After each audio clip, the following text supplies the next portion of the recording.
સતી તોરલે જેથી બાપુ જાડેજાને માર્ગે ચડાવ્યો ને, અને સધીરના અહીંયા જાણીતો ઇતિહાસ છે, ટૂંકમાં તમને કહી દઉં. સધીરના અહીંયા વસ્તુ લેવા ગયા સતી તોરલ, અને સાધુને જમાડ્યા, વચને બંધાણા કે રાતે હું તમારા મેલે આવીશ. અને જો બીજી વાત કહી દઉં, સધીરની બાપુ કાંઈ પોણી 14ની વાત હતી જ નહીં. આ તો દુનિયા છે બાપુ, ધતિંગ હાંકી મૂકે. તે દીનો વાણિયો હતો, એ જેવો તેવો હોય નહીં, એની એવી દ્રષ્ટિ જ ન હોય. પણ એને જે કર્મ કર્યા હતા ને એ એને ખબર હતી. અને જાડેજાને બાપુ જે સુધાર્યો ને એ વાત સધીરના કાને પડીને, એટલે સધીરે મનોમન નક્કી કર્યું કે જાડેજા જેવા જાડેજાને જો સુધાર્યો હોય તો એ સતી તોરલને મારે મળવું છે. તો મારા કંઈક જો એના ઈ કંઈક જો મારી ઉપર દયા કરે તો મારા કર્મ કપાય, બાકી મને મારા કર્મ બીજેથી કોઈથી કપાય એવું નથી. સધીરનો બાપુ આ જ હિસાબ હતો. અને એ તો ન્યાય જાય એવું હતું, પણ વાણિયાની જાય બાપુ હોશિયાર હોય. એ કે આ દરબારોના કઈ ભરોહા નહીં, આ જેસલ ભગત થઈ ગયો ને ચારે તલવાર ઉપાડે, કઈ નક્કી નહીં, અહીંયા નથી જવું. અને આ કુદરતને કરવું, સતી તોરલની વસ્તુ લેવા આવવાનો મેળ પડી ગયો. અને અહીંયા સધીરને તોરલનો બાપુ ભેટો થયો અને કીધું કે મારા મેલે આવજો. સતી તોરલે બાપુ રૂવાડા ઉભા થઈ ગયા, પણ કીધું કાંઈ વાંધો નહીં, સાધુને જમાડવા માટે તું સીધું આય.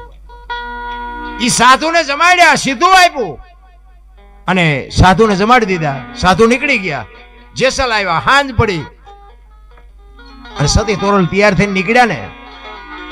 જેસલ કહે છે ક્યાં જાવ છો? આખી માંડીને વાત કરી કે સધીર વસ્તુ નહોતો આપતો, હું વચને બંધાણી છું, મારે જવું પડશે. અને તેથી કચ્છનો કાળો નાગ બાપુ બરફની પાટ ઓગળી મીડો રહ રહ રોવાવો. તોરલ તોરલ તે મારા કાંડા કાપી નાખ્યા, મને એક વખત જો તલવાર ઉપાડવાની રજા આપ ને, આખા અંજારમાં વાણિયાનું બી નો રહેવા દઉં. હજી હું ઝાટકા ભૂલી નથી ગયો. સતી તોરલ પાછો એને જેસલને બેહાર્યો. એ કે આવી ગાડીઓ બેહાવીને જાડેજા એટલે આવા સ્ટેશન આવે, બેહી જાઓ. આમાં તો જે આ પહેલી ઉપટ છે, આવી તો ઉપટું આવવાની. વરી પાછો જાડેજાને માર્ગે લઈ આવીને પાછો જેસલ કહે છે બહાર વરસાદ પડે છે, મેઘલી મળી છે, ગારો ને કીચડ જાયમાં છે, કેમ જઈશો? એ કે જે થવું એ થાય, હું મેં વચન આપ્યું. બાપુ જો વચનની કિંમત આટલી હોય, જણ જેવા જણ નથી જતા બાપુ. સતી તોરલ રાતે બાપુ વચન પાળવા માટે નીકળ્યા હતા. હું તો આ દીકરીઓને કહું તમારો સિદ્ધાંત હોવો જોઈએ બાપુ. ધારો તો તમે આજે બાળીને ભસ્મ કરી દો, તાકાત છે તમારામાં, પણ હવે તમે દી ઉઠાડ્યો, તમારે કોને કેવું? આ દીકરીઓમાં શક્તિ વહી ગઈ એવું કોઈ દી વેમે ન રાખતા. એ તો દીકરીઓએ દી ઉઠાડ્યો છે. જે ફેશન, મારો કહેવાનો અર્થ, હું દીકરીઓને વઢું છું, મારી ભૂલ થતી હોય તો માફ કરજો, પણ તમારામાં કઈ ઘટે તો છે, 100%ની વાત છે. કોઈની તાકાત નથી બાપુ લાંબો હાથ કરી કે તમારી સામે દ્રષ્ટિ મેળવી કે વાતમાંય માલ નહીં. પણ હી હા, અમારા માજી તો એમ કહેતા અમારા ભાભીઓને કે ઉદરમાં સંતાનનો વિકાસ થતો હોય ને ત્યારે જે તે ખવાય નહીં, ગમે એની અરે બેહાય નહીં, ગમે એવી વાત કરાય નહીં, હલકું બોલાય નહીં, જેવું તેવું ખવાય નહીં. આનો પ્રભાવ આપણા માવતર અભણ અંગોઠા સાપને આ જ્ઞાન હતું. અત્યારે આ ભણી ભણીને દી ઉઠાડ્યો. વહુ હારો ભેગા પાણી પૂરીયું ખાતા હોય, છોકરા જેવા થાય. અરે કોઈ શિવાજી ને મહારાણા પ્રતાપ ની વાતો કરે કઈ ન વળે મારા રામ. આજે એના કરતા હારા દીકરા થાય. 60-60 વર્ષની થયો હોય ને તો ઉમરા વચ્ચે રહી રહી સબે રમતીઓ ઢબો ઢાસ. હવે જીના મનાણા એના થઈ ગયા ઢબો ઢાસ. શું આ શું કેવા સંતાન થાય? કાંઈ વળે નહીં રામ. એ તો પેઢીયું તમારી લાંબી હાલે, બાકી એમાં નામ નીકળે એવા દીકરા ન થાય. ખોટી વાત છે. એટલે જાડેજો કે છે બહાર હવે આ મેઘલી મળી છે, કેમ જાયશો? એ કે જે થવું એ થાય, બાકી મારે વચન પાળવા જવું પડે. તેથી કચ્છનો બારવટીયો બાપુ જેસલ જાડેજો કે મારા ખંભે બેસી જાઓ, હાલો હું મૂકવા આવું. કોની પાસે વાતું કરી રામ? વિચાર તો કરો. રાતના 2 વાગ્યાનો સમય હોય, કોઈ જીવ જાગતો ન હોય, કાળી ડિબાંગ રાત જામી હોય, વીજળી આપણે ચીરતી હોય, ધરતી ઉપર બાપુ ફોરા પડતા હોય ને એ વખતે રાતે 2 વાગે જાડેજો તોરલને લઈને નીકળ્યો છે. તેથી ચિત્ર કેવું હશે મારા રામ? વિચાર તો કરો. અને છબાંગ છબાંગ છબાંગ ગારામાં મીડો પગલા માંડવા. તોરલ ની કહું તૂટતી હતી. ઓ ભાઈ આ બેઠી બેઠી તોરલ ને કે વાહ જાડેજા, વાહ જાડેજા. ગુરુ અને શિષ્યના નાતાની હજી આપણને ખબર જ નથી. ઈ સધીરની હવેલી આવી અને અહીંયા ઉતાર્યા. અને જેસલ કહે છે હવે તમારે આવવું હોય ત્યારે આવજો, હું જાઉં છું, મને જોશે ને તો પાછું બીશે સધીર.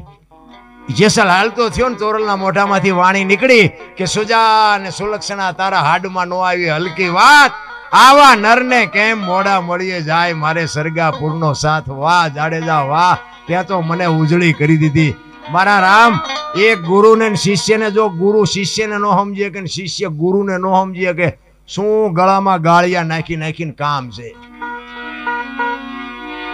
દેવાય પંડિત ને 750 સેવક હતા, પરીક્ષા કરી 4 વધ્યા.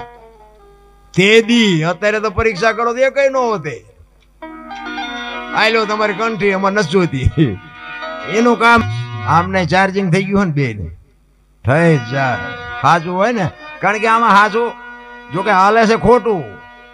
હમણે બે ને 2 ભજન ગાયા ને એટલે આને હું તો વિચાર કરતો હતો, મેં કીધું આમને શું જોતું છે. પછી ઓલા વ્રતના સપના કીધું તા બધા ડોલવા મળ્યા. ઠીક આમ હતું એમ કોને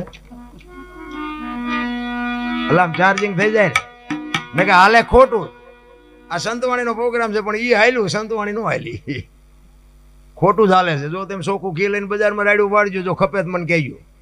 દારૂ બાવળી આમ બેસે ને તો ખપી જાય, ખોટું હાલ્યું જાય ને. હા વિચારવા જેવું છે. અને સાચું છે ને, સાચું જો બાપુ ઉતરી જાય ને તો હજમ થતું નથી. ભજન ગાવું એના કરતા કરવું અઘરું છે, કરવા કરતા સમજવું અઘરું છે, સમજવા કરતા જીવનમાં ઉતારવું અઘરું છે. અને જો જીવનમાં ઉતરી જાય ને તો જીરવવું બધા કરતા અઘરું છે. જો જીરવાઈ જાય ને, આ અમને કદાચ 5 જણા અમારા વખાણ કર્યા હતા, અમે 1 ફૂટ અધરે હાલવી, મેં કંઈક કર્યું, મેં કંઈક કર્યું, હવે તું મરી જવાનો. આ તો એની કૃપા છે તા બોલીએ કે આ અવાજ આપ્યો છે એને આપ્યો છે, ફટ લઈને હમણાં અવાજ બંધ થઈ જાય શું કરું? આપવા વાળો તો ઈ છે ને. આ જીરવવું બાપુ અઘરું છે. અમુક આ મોટા કલાકારો ભેગું અમારે ક્યારેક ક્યારેક જવાનો મળે આમ મોકો, પછી આપણે એમ કે સીતારામ તો આમાં માથું, હવે સીતારામ તો ફાઇટ મરી તો તું જવાનો છું, અમને ખબર તું 2 લાખ રૂપિયા લે ભાડ્યો તને, પણ નથી બોલાતું રામ. આ એની જ બીમારી છે. હાલો અમારે અહીંયા થાનની આજુબાજુ બાબુ પંચાળમાં અમારા કોળીના છોકરા બાપુ ભજન ગાય, તને મેળામાં કોક દી તમે આવ્યા હોય તો સાંભળ્યા હોય બાપુ, કાનદાસ બાપુ નારાયણ બાપુને યાદ કરાવી દે એવા છોકરા અમારે અહીંયા પડ્યા છે. પણ તે સુધી કોઈએ પોગવા ન દીધા. પોગવા એ આવા બધા અહમના પૂતળા છે ને.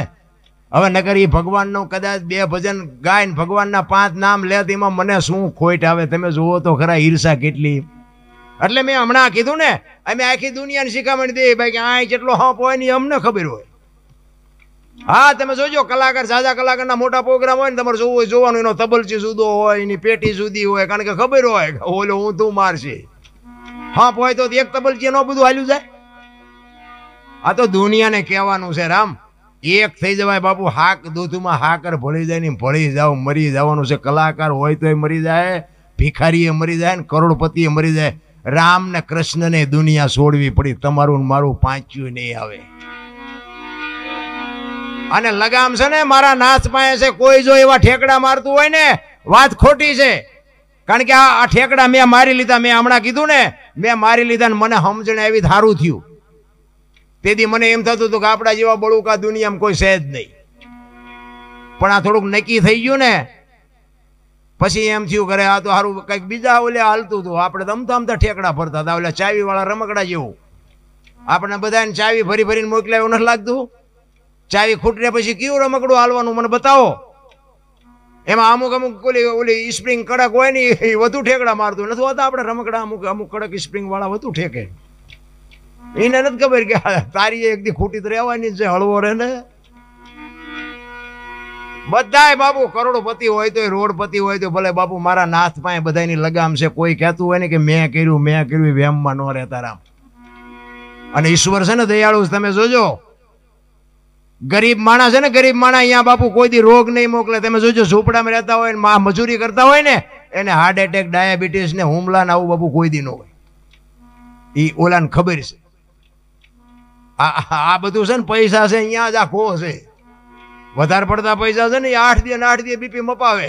ડાક્ટર એક જ વાત કરે, દાળ ભાત સિવાય કાંઈ ખાધું જ મર્યો. હવે શું કરવું આ પૈસાને? પૈસા છે અહીંયા રોગ છે. ઓલું ડેન્ગ્યુ નતું, ડેન્ગ્યુ કંઈક આવ્યું હતું, મસર કે કરડે ડેન્ગ્યુ થાય. હવે તમે જુઓ તો હારા મારું મકાન હોય, મસરદાની હોય, બારી બારણા બંધ હોય તો અહીંયા આવીને કરડે. બોલો હવે આ ઝૂંપડામાં બારણું નથી, ગાડલું નથી, પંખો નથી, કાંઈ નથી, તો એવડે મસરીને નહીં ભાળતા હોય. પણ મસરને ખબર છે આવડા કાળી મજૂરી કરીને હૂતા છે, ઓલો મલકના ખિસ્સા કાતરીને હૂતો છે, એ નહીં ખબર હોય. આનું હેન્ડલિંગ મારો નાશ બેઠો બેઠો કરે છે. રામ, હું તો એમ કહું છું કે કોઈક ગરીબ માણસ રહેતા હોય ને, હાવ જે ઝૂંપડામાં બાપુ ભીખ માગીને ખાય, ગટરોમાંથી પાણી પીવે, રોટલા આખી દુનિયામાં માગીને ખાય, એના છોકરા બાપુ આમ લુગડા વગેરેના ધૂળમાં રમતા હોય ને, કોક દીક મારો નાશ અપાવે એક પાર્લેનું પડીકું, એક 5 રૂપિયા વાળું બાપુ હોય, તો તમે કાજુ બદામ ખાવ છો એટલે તમને પાર્લેની ખબર નથી. એને પાર્લેનું કાગળિયું નથી ખબર કે આ કાગળિયું શેનું છે, એને એ ખબર નથી. એને પાર્લેનું પડીકું કાપી આવો ને બાપુ, એ લુગડા વગેરેના છોકરા ખાઈને એનો આશીર્વાદ જો અડી જાય ને તો મારો નાથ એમાં નો લીટી કરી શકે. પણ ગરીબ બાપુ, ગરીબ કોઈ અત્યારે મને તો અહીંયા હું આવ્યો ને, આજે બાળકોની જે વાત કરીને મારી તો સાતી ફાટતી હતી. વાહ વાહ વાહ વાહ, આની જે તમે સેવા કરો છો ને, ધન્યવાદ. હું શું ધન્યવાદ આપું? ઓલો મારો નાથ બેઠો, એ તમારી કોઈ દી તમારી મોળા તમને ન પડવા દે, એ ન મોળા પડવા દે. હારાની તો આખી દુનિયા છે ભલામણ, પૈસા વાળાને તો આખી દુનિયા સલામું મારે. ગરીબ બાપુ ઝૂંપડામાં રહે છે, એને કોઈ પૂછે હાથમ આઠમનો તહેવાર હોય, અને કોઈક દી ક્યાં પૂછજો કે હાથમ આઠમનો તહેવાર છે ને તમે ઢેબરા કેમ નથી બનાવ્યા? લુગડા વગેરેના છોકરાની માં હોય ને, એ એમ કે થોડાક પૈસા હતા ને, એ લોટ ને ગોળ લઈ આવ્યા, તેલના પૈસા નહોતા એટલે ઢેબરા નથી બનાવ્યા. અને મારો નાચ જો અપાવે 500 કિલો તેલ એ ઝૂંપડામાં આપી આવો ને, અને એમાંથી જે ઢેબરા બને ને, જ્યાં લુગડા વગેરેના છોકરા ખાય અને એના પેટમાં જાય ને પછી જે આશીર્વાદના ધોધ છૂટે ને, મારા નાથ ડોક્ટરે રજા આપી હોય ને તોય મારો નાથ ન મારી શકે. કરવાની જરૂર તો આ છે મારા બાપ. પછી કે હું નડતું હોય છે, હું નડતું હોય, જાઓ ભૂવા પાસે દાણા જોરાવી નાખો. તમે કોને નડ્યા છે એ જોવો ને પેલા. નડે કાંઈ નહીં, માણા જેવો અવતાર તો કરોડો જન્મની કમાણી હોય તે માણા મળ્યા હોય. અમુક અમુક તો પૈસા વાળા અને હારા મારું ભણેલા હોય ને, ઈને કાળા દોરા બાંધ્યા હોય. આપણે હું તો એક અમારી અહીંયા બેન હતા ને, એમને કીધું મેં, થોડાક જાણેતા હતા, નકર તો નો આપણે બેનોને બોલાવાય. તમે બેનને કીધું, બેનને મેં કીધું, બેન આ તમે શેનો આ દોરો બાંધ્યો? એ કે નજર ન લાગે કે એનો. તો મેં કીધું કેમ નજર? એ મને કે હું થોડીક રૂપાળી છું ને, એટલે કે મને કે અવારનવાર નજર લાગી જાય. તો પણ મેં કીધું આ ગધાડા છે તમારા કરતા રૂપાળા નથી, એને દોરા ન બાંધવા પડે તમને, તમારા કરતા મેં કીધું ઈવડા ઉજળા ઝાઝા દેખાય. તમે કે આવું ના આવી વાર્તા, પણ હું ના, મેં કહું તમે તારે દોરો એક નહીં બીજો બાંધવા હોય તો બંધાવજો, મને વાંધો નથી. પણ તમે આ રૂપાળાની વાત કરો છો ને, તો ગધાડા મેં કહું તમારા કરતા રૂપાળા નથી, તો એને જેમ નથી લાગતી ને તમને લાગે. હાલતા થઈ ગયા, મારી વાત ન કરી. એટલે આવું બધું બનાવવા વાળાનું હાલે છે, બંધાવા વાળાનું હાલે. આમાં જાજુ ભણ્યા હોય કે આમાં નથી હલવાના એવું ન માનતા હો. એ કરતા આપણા અંગોઠા સાફ હારા છે. હા, ભણેલા તો બાપુ એવા ચેક હલવાઈ ગયા છે ને, વાત જવા દો, હવે નીકળી ન શકતા. એ કે હવે તમે નીકળો તો તમારે આમ થશે, તમારે કે છોકરો મરી જાય છે, તમારા બાપા મરી જાય છે, આવા માંથી વ્યામ ભરાવી દે. એટલે એવું કઈ છે નહીં આ દુનિયામાં. આપણે કોકને નડ્યા હોય ને તો જ આપણને પીડા થાય, બાકી તમે જગતને પ્રેમ કરો, જગત તમને પ્રેમ જ કરે ભલામણ. બાકી ઈશ્વરની તમારી મારી લગામ બધી ઈશ્વર. તમે જુઓ હમણાં કોરોના આવ્યો, એમાં બાપુ હારા જ મર્યા, જાજો ભાગ ઝૂંપડામાંથી લગભગ નથી મર્યા. આમ પૈસાના ડટ્ટા હતા, વાહન હતા, ડોક્ટર હતા, ઓક્સિજન પ્રાઇવેટ હતું, પણ બચાવી ન હોય ક્યાં. મારો નાથ ધારે ને તો જ બાપુ બચી શકો. બાકી જો કોઈ બાયું સડાવીને કહેતું હોય કે ના ના હું કંઈક કરું છું, એવો કોઈ દી વેમ ન રાખતા. બોલો ધરતીકપ થયો ખબર છે ને, તેથી બધા ખરા બપોરે જોઈને બોલતા હતા શ્રી રામ જય રામ. મેં કીધું બોલ્યા હોત તો થાત જ નહીં. હવે અત્યારે તમે જુઓ તો આપણને તેથી એમ થતું કે આખી દુનિયા સુધરી છે. અત્યારે નવા કોંટા ફૂટ્યા એવું નથી લાગતું, બધા ભૂલી ગયા નથી લાગતું. અમારે એક બેનની ફરમાઈશ હતી આ ધરતીકપની કે વાત કરજો, એટલે એક ધરતીકપની વાત કરીને પછી મારી વાણીને વિરામ. અમારે મૂળી તાલુકાનું ટીકર ગામ છે ને, ટીકર ગામ, ત્યાંના અમારે ભીખાભાઈ રબારી હતા. આજ નથી આજે દુનિયામાં, પણ બાપુ એ ભજનની દુનિયાનો રાજા હતો ભાઈ. હા, તમને હારા કવિરાજ બાપુ સાહિત્ય બોલે ને કે આ બાપા બેઠા ને એવો જ એમનો હાદો કેડિયું પહેર્યું હોય, ધોતિયું પહેર્યું હોય, માથે પાઘડી બાંધી હોય, અને સ્ટેજ ઉપર બે ને તો તમારે જેવા બેઠા હોય ને એમ કે ઓલો શું માથે ચડી જાય, એને હેઠો ઉતારો, હેઠો ભૂંડો લાગે. પણ બાપુ આમ સાઉન્ડ હામો બેહે અને પછી બોલે ને પછી તમારે કહેવું પડે કે બીજા કોઈને સાંભળવા જ નથી એને જ બોલવા દો બાપુ. એવું એવું જોરદાર બોલતો એ ભીખાભાઈ બાપુ. આ લખ્યું છે ભીખાભાઈ. એવો આ ધરતીકપની વાત લખી છે. એટલે એ કે કઈ તારીખ હતી